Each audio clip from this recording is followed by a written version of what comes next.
Tu es le roi de gloire, le Seigneur des seigneurs, et c'est toi qui nous parles, Seigneur, en ce jour.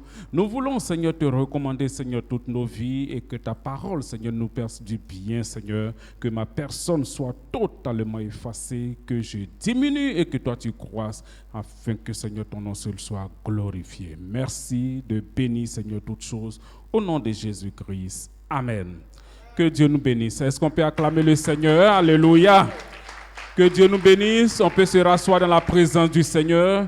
Nous bénissons l'Éternel aussi pour tous nos frères et sœurs qui nous suivent par les réseaux sociaux, qui sont en Europe, qui sont aux États-Unis, qui sont en Afrique du Sud, un peu partout. Soyez salués, soyez bénis. Le Seigneur est toujours au contrôle de toutes choses et nous devons nous réjouir d'être dans sa présence. Et en ce début de soirée, aujourd'hui encore, le Seigneur fait grâce. Il fait grâce à son peuple de pouvoir entendre sa parole parce qu'il y a des personnes qui sont dans des situations, oui, dans des endroits où ils ne peuvent même pas entendre la parole du Seigneur. Il y a des pays dans lesquels on ne peut même pas ouvrir la parole de Dieu pour méditer, mais nous sommes là encore par la pure grâce du Seigneur et Dieu nous donne de toujours comprendre et d'apprendre et de pouvoir toujours méditer sa parole afin que nous puissions la mettre en pratique, afin que nous soyons heureux. Alléluia. Donc le thème d'aujourd'hui, c'est l'obéissance, notre joie. Alléluia. L'obéissance à qui? L'obéissance à Christ.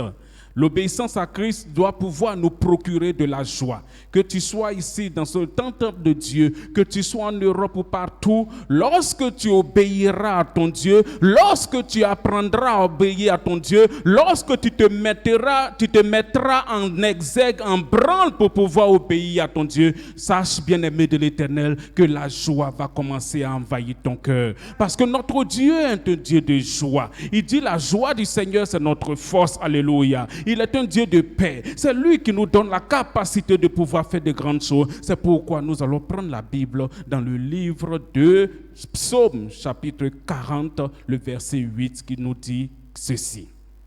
Psaume, chapitre 40, verset 8, la personne qui trouve fait une lecture et nous allons évoluer dans la présence du Seigneur.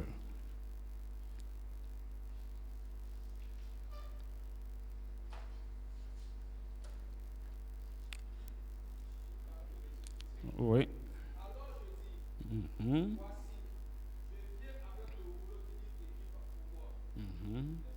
Donc, vous avez le verset 9, voilà.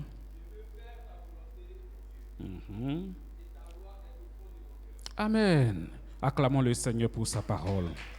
Que Dieu nous bénisse. On peut se rasseoir dans la présence du Seigneur. Je veux faire ta volonté, mon Dieu. Et ta loi est au fond de mon cœur. Bien-aimés, voici ce que le Seigneur nous dit en ce soir. La volonté du Seigneur prime sur toutes choses.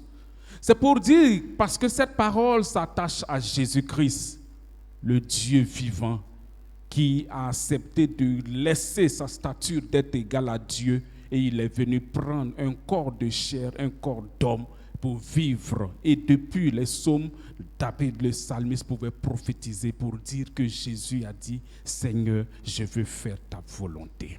Alléluia. Lui, le Dieu, veut faire la volonté de son Père. À plus forte raison, nous qui l'a racheté.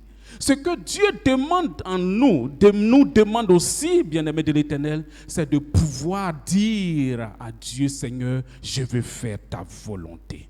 La volonté de l'Éternel est véritablement importante, bien-aimés de l'Éternel. Nous sommes là dans sa présence, ce n'est pas pour faire du yo-yo ou bien du snobisme ou bien quoi que ce soit, mais c'est que sa volonté seule puisse s'accomplir dans nos vies. Et cela se dit dans notre Père, que ta volonté soit faite sur la terre comme au ciel. Au ciel, il y a de la joie, parce que tout est en ordre. Tous ceux qui se sont rebellés ont été précipités. Donc tout est dégagé au ciel. Et les anges, les séraphins et le Seigneur et toutes choses sont dans la joie là-bas. Ceux qui sont dans la félicité sont dans la joie. c'est la terre qui a des problèmes. Alléluia. C'est pourquoi le Seigneur nous demande de permettre à ce que lui, sa volonté parfaite puisse s'accomplir sur cette terre-là, pour que la joie aussi puisse être communiquée aux enfants de Dieu.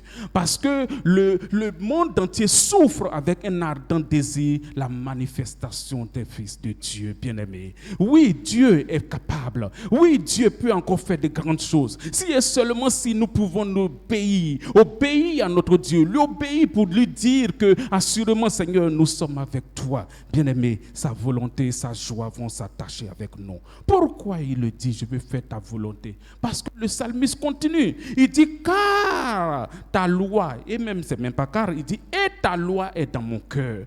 Ta loi n'est pas au fond, voilà, je paraphrase, et ta loi est au fond de mon cœur. C'est pour dire quoi? Au fond. Le cœur a des profondeurs, a une profondeur. Tu peux être, oui, de manière superficielle. La loi peut être sur ton cœur de manière superficielle. Elle peut être sur ton cœur de manière médiane. Mais si la loi est au fond de ton cœur, cette loi-là va te pousser à pouvoir faire la volonté du Seigneur. Et c'est de cela qu'il s'agit, bien-aimé de l'Éternel. Le cœur est celui-là, cet objet, ou bien ce matériel, ou bien cette matière, ou bien cette essence-là qui est la lutte entre le monde, entre le péché, la chair et Satan et Dieu. Et pourtant, tout appartenait à l'Éternel. C'est pour dire, bien-aimé de l'Éternel, que notre cœur doit pleinement être rempli de la loi de l'Éternel, de la parole de Dieu. C'est pourquoi Dieu pouvait nous dire, vous êtes heureux pourvu que vous mettiez la parole en pratique. Si la parole ne vous remplit pas et ne déborde pas, comment est-ce que nous pouvons, oui, bien-aimé de l'Éternel, dire à cette montagne, ôte-toi d'ici et jette-toi dans la mer, elle va nous obéir, bien-aimé. C'est véritablement important d'être débordé de la présence du Dieu vivant, de l'Esprit de Dieu. Parce que la parole nous déclare, et nous prenons cette parole dans le livre de 2 Corinthiens chapitre 10, verset 5.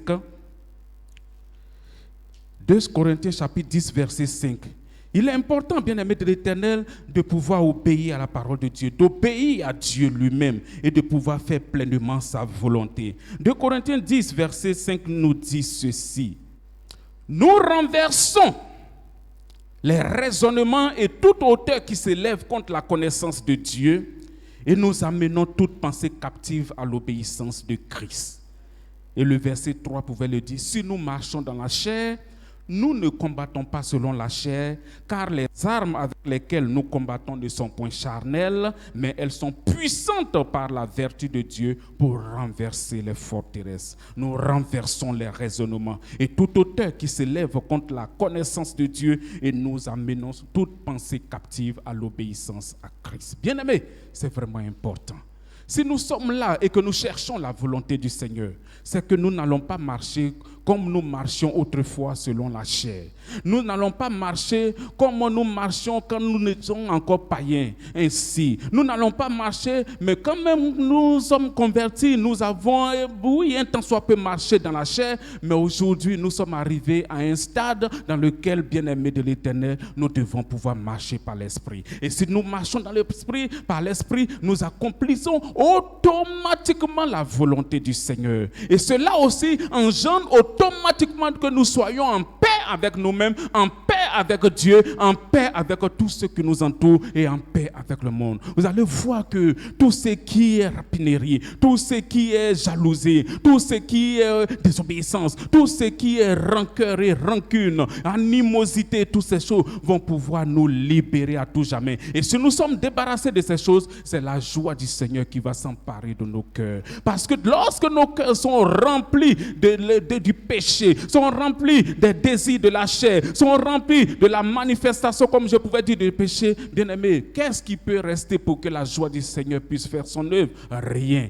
C'est pourquoi nous devons marcher par l'Esprit, chercher à nous sanctifier sans cesse, afin que celui qui nous a appelés à son admirable lumière puisse accomplir cette œuvre dans notre vie. Et c'est lui qui le fera, comme un Thessalonicien peut le dire. Bien-aimé, c'est vraiment important de pouvoir, oui, obéir à la parole de Dieu et de pouvoir, en obéissant, amener toute pensée captive captifs à l'obéissance de Christ. Tous ceux qui étaient là, tous ceux que nous-mêmes avons été, nous faisons partie de leur nombre. Nous tous, nous avions des pensées captives et c'est le Seigneur qui nous a délivrés et nous a rachetés. Il a arraché notre vaine manière de vivre et nous a donné la joie pour que nous nous réjouissons d'être dans sa présence. Donc c'est vraiment important, bien-aimés de l'Éternel, de pouvoir obéir à Dieu afin que nous soyons véritablement des enfants joyeux, des serviteurs joyeux, parce que la joie de l'Éternel est véritablement importante pour que, oui, les bénédictions et les miracles puissent s'accomplir. Parce qu'avant les véritables miracles,